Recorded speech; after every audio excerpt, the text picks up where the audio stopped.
Hola, ¿cómo están? Y bienvenidas a este espacio entre amigas con Yuriyana Club. Quiero ver si es que estamos en nuestra plataforma. Bueno, vamos a ver.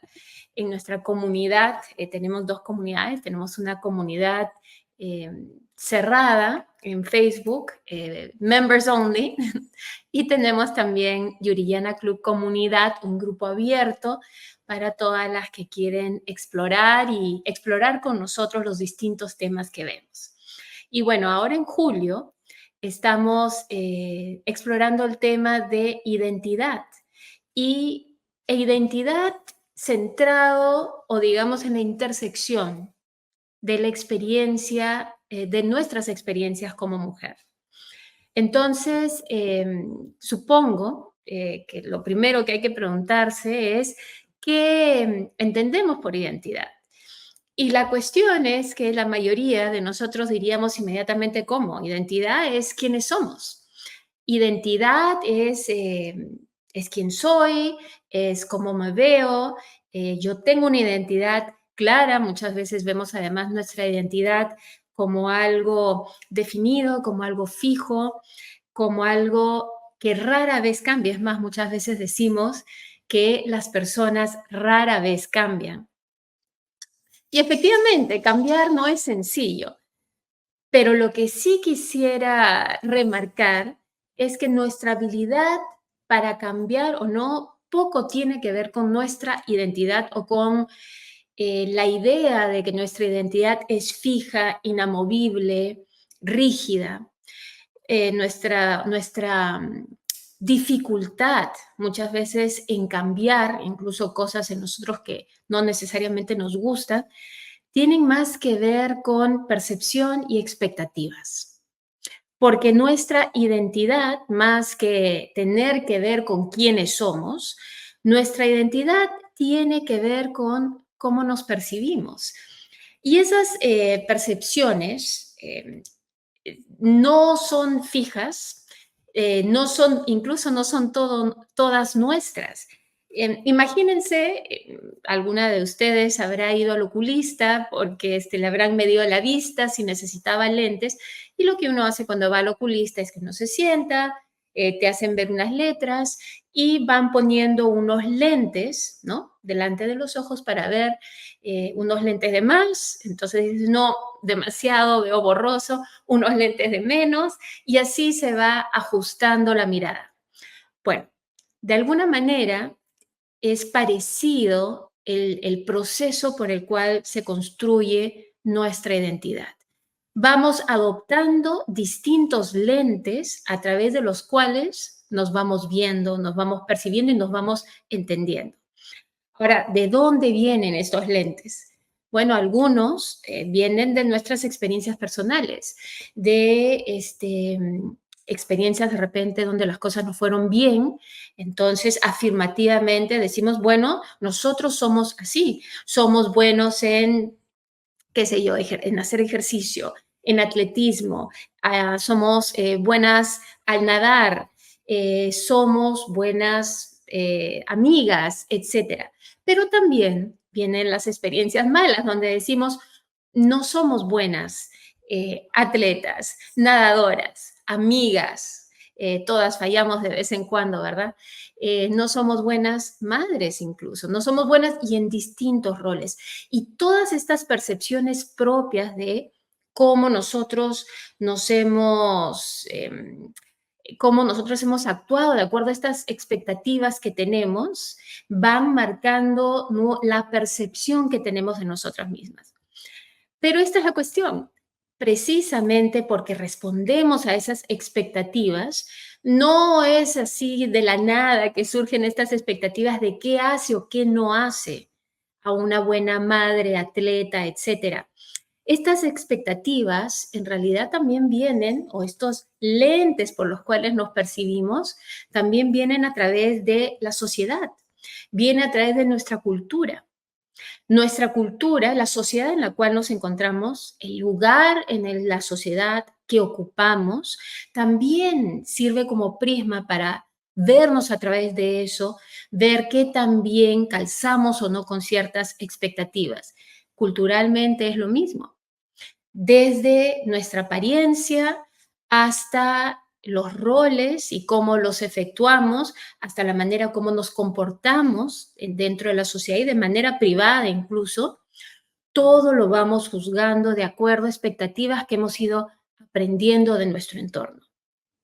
Y sumado a eso, es decir, nuestra identidad va tomando estos lentes como si fuéramos nosotras mismas, un oculista, ajustando nuestra vista hacia cómo nos vemos.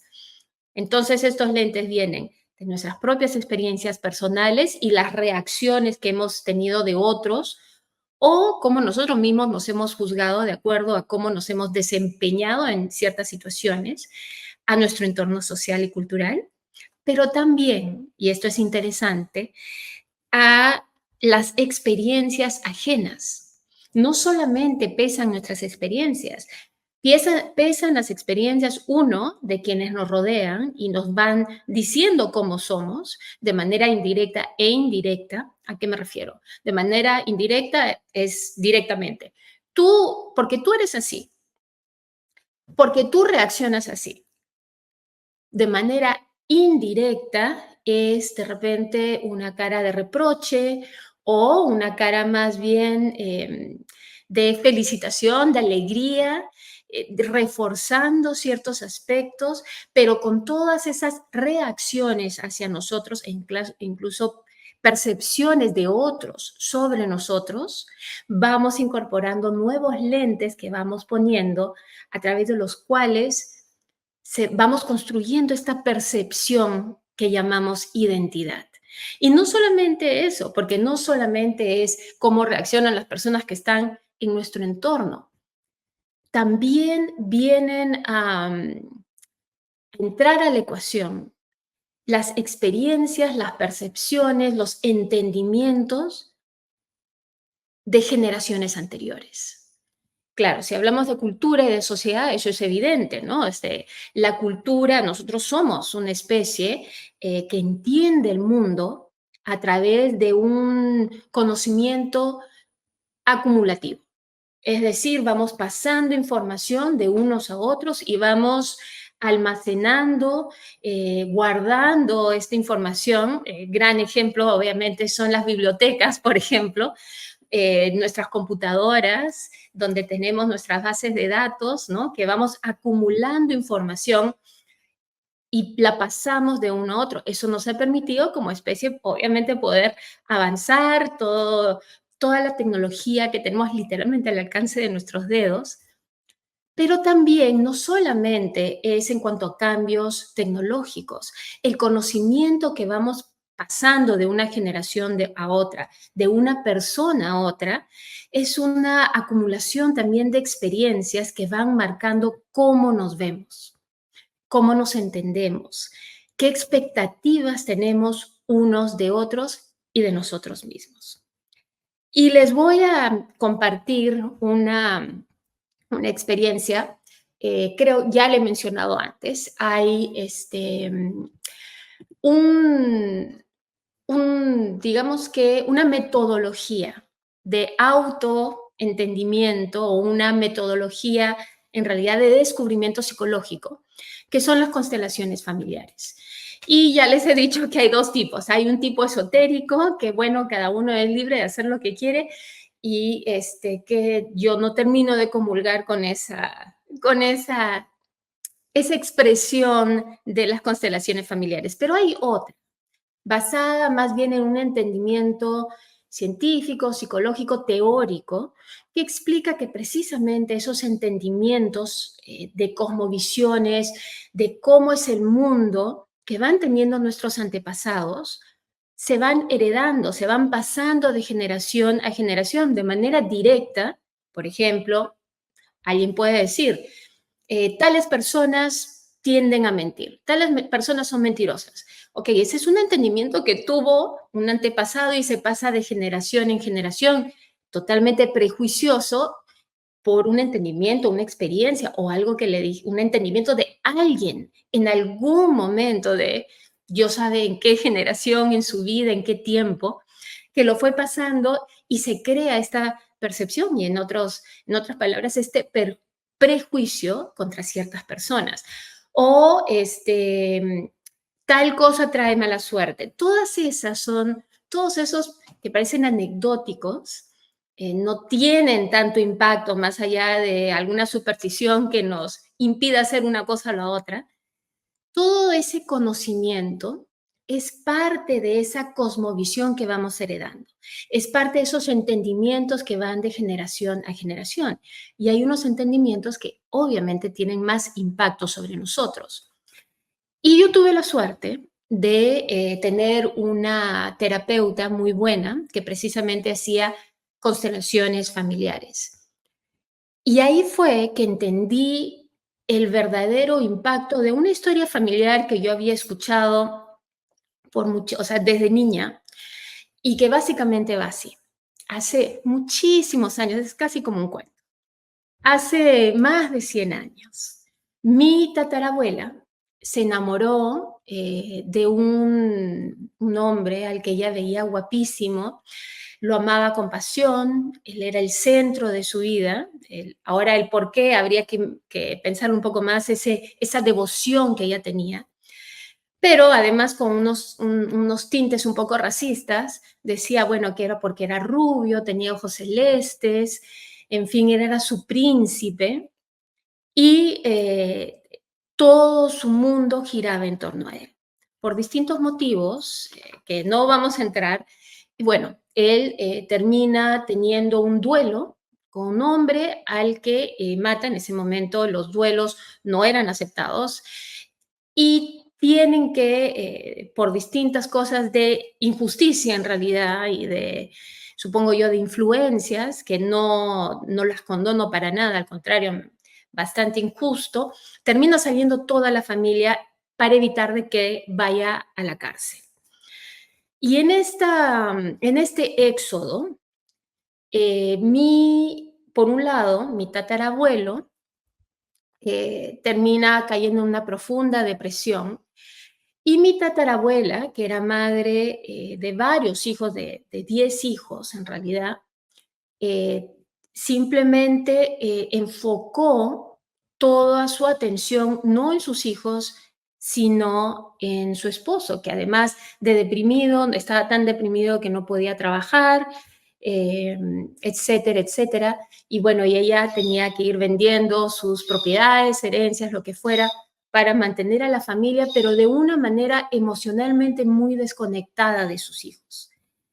Y esta desconexión emocional, donde interesantemente, pese a lo que había hecho mi tatarabuelo, ¿no? Como este hombre que además había cometido un error, por su culpa toda la familia había tenido que salir de un país donde estaban muy cómodos, etcétera, etcétera, etcétera.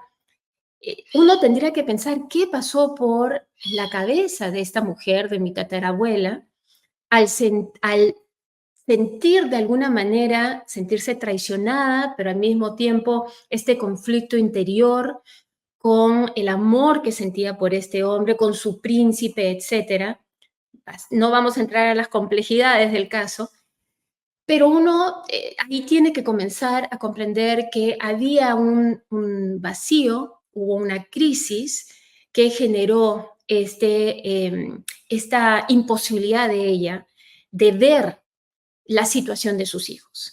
Y la que asume la responsabilidad de todos los hermanos es mi bisabuela, pero nunca terminó siendo reconocida, vista, etcétera, por sus padres en general.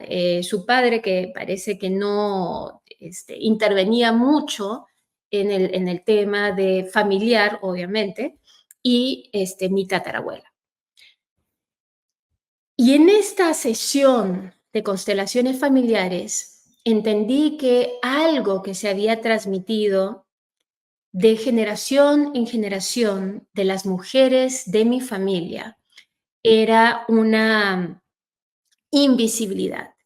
Y claro, para comenzar, uno podría decir, bueno, es karma, ¿no? Es las cosas negativas que le pasan a una familia por un acto negativo trae todo esto, y lo vemos en telenovelas, ¿no? Trae todo este drama.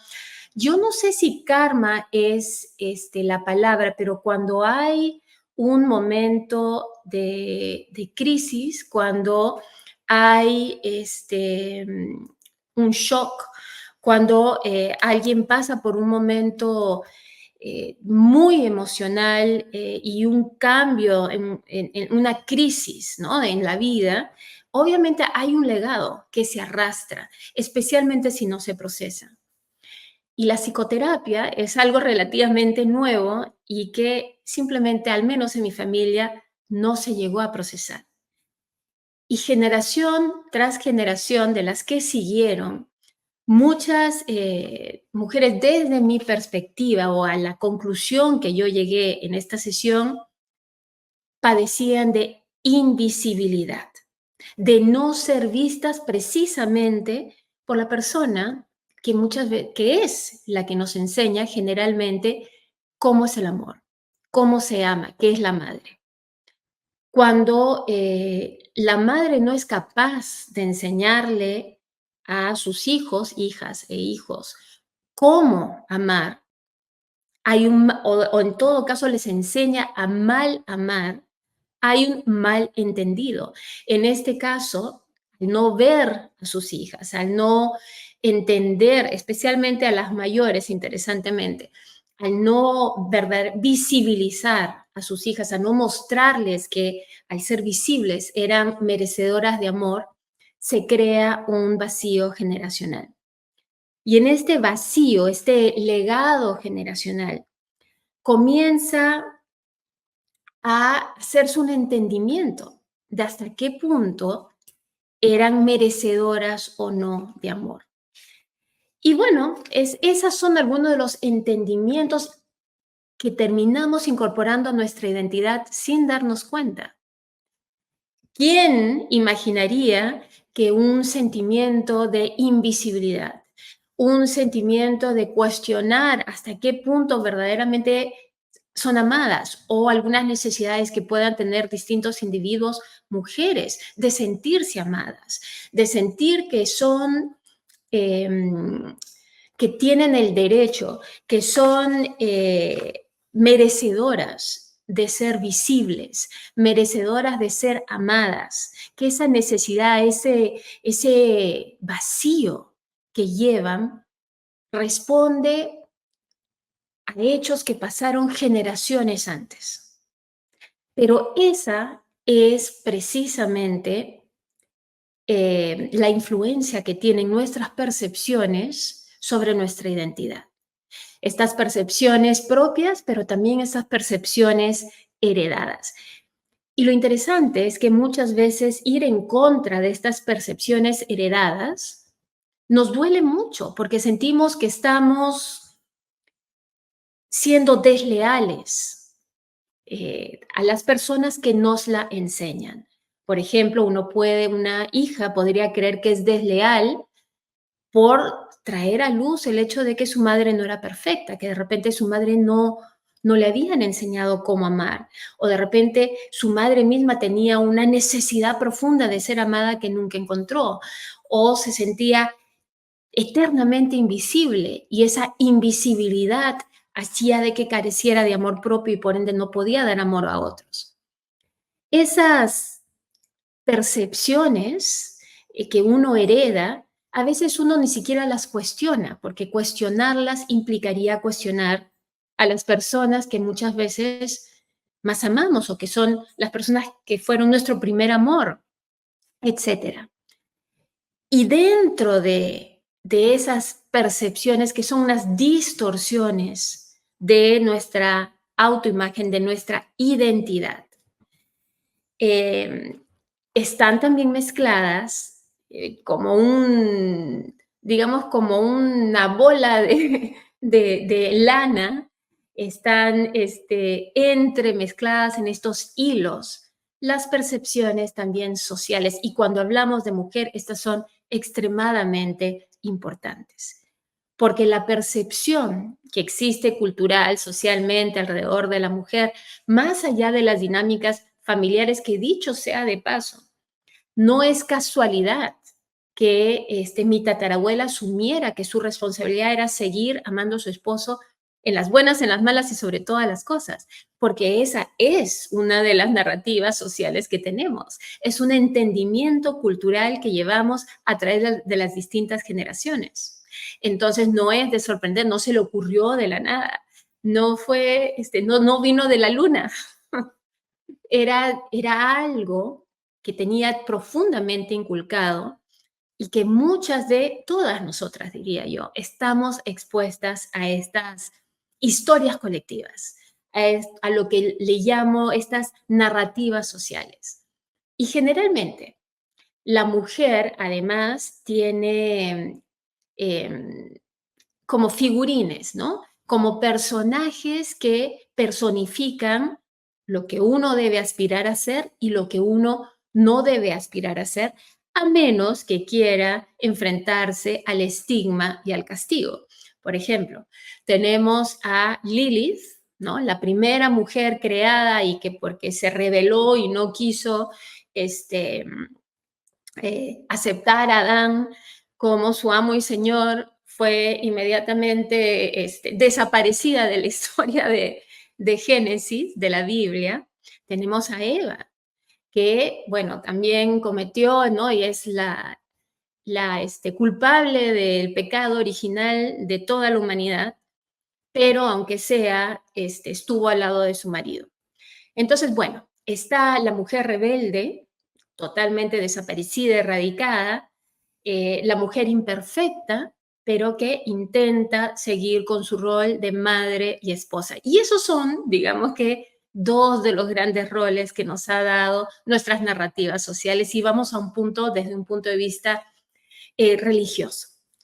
Pero hay muchísimas historias, muchísimos personajes históricos y también de ficción que nos van diciendo cómo debemos ser, qué roles debemos o no debemos asumir y cuáles son las consecuencias de las identidades que asumimos. Cuáles son las consecuencias de expresar o no ciertas percepciones. Ahora, finalmente, supongo que la pregunta es, nuevamente, entonces, dentro de todo esto, ¿quiénes somos? ¿Cuál es nuestra identidad?